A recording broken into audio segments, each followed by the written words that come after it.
And now I'm joined by Alexandra Landeros of Roots PR, who is also a media liaison for Cowboy Sam Olivo. How are you doing today, Alexandra?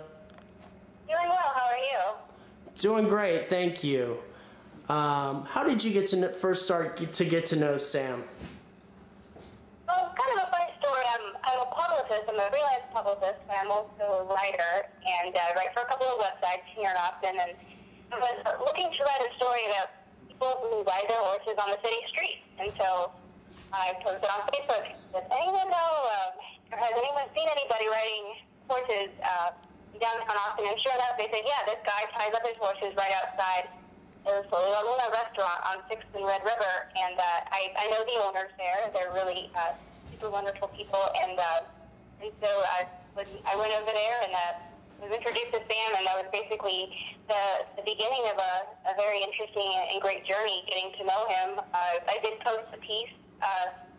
He almost said, well, what we're going to do is we have to do the interview riding on the horses, me on the mule and he on the horse. And so we rode around town, and I got a story and made a little video of that I posted on Latino Metro.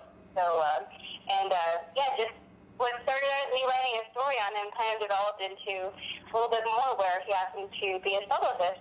So that's the story.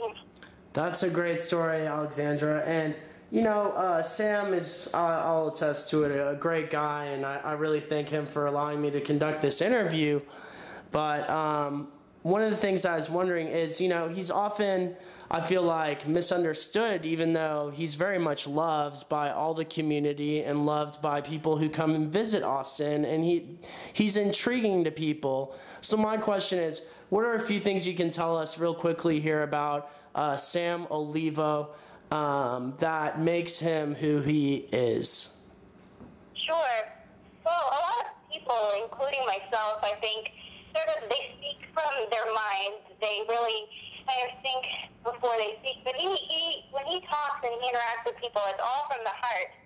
And sometimes our feelings don't quite come out in that right way. So, I mean, that may be one of the reasons he may be misunderstood. But he is one of the most genuine people I've ever known. And you know, he has a very unique personality, very intense personality, and a lot of people aren't used to that, but that's what I really appreciate about him, and I think there are a lot of people who do as well. It does sound like Sam is living very freely in an often constricted world, so I certainly understand what you're saying. We got about a minute left here, Alexandra. Is there anything else you want to share with us? I understand Sam's band, Sixth Street Cowboy, is doing a Kickstarter campaign. Why don't you tell us a little bit about that? Yes. So Sam, after his accident, there were several incidents a couple of years ago. He had an accident where he flatlined twice, so very near death. And then there was the downtown incident that earned him that title of the Sixth Street Cowboy. And through these incidents, he discovered music, and so he is pursuing music. He really wants to leave something behind.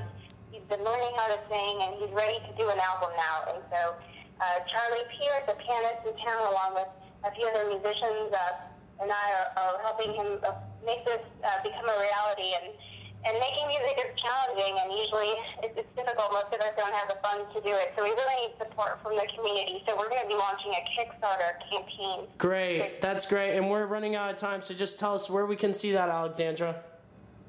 Well, we haven't launched it yet, but the easiest thing to do is to go to his Facebook page. It's facebook.com, the Sixth Street Cowboy, and then we can keep you posted on when we launch the campaign. Hey, thank you so much for spending your morning here with Rise Up Radio.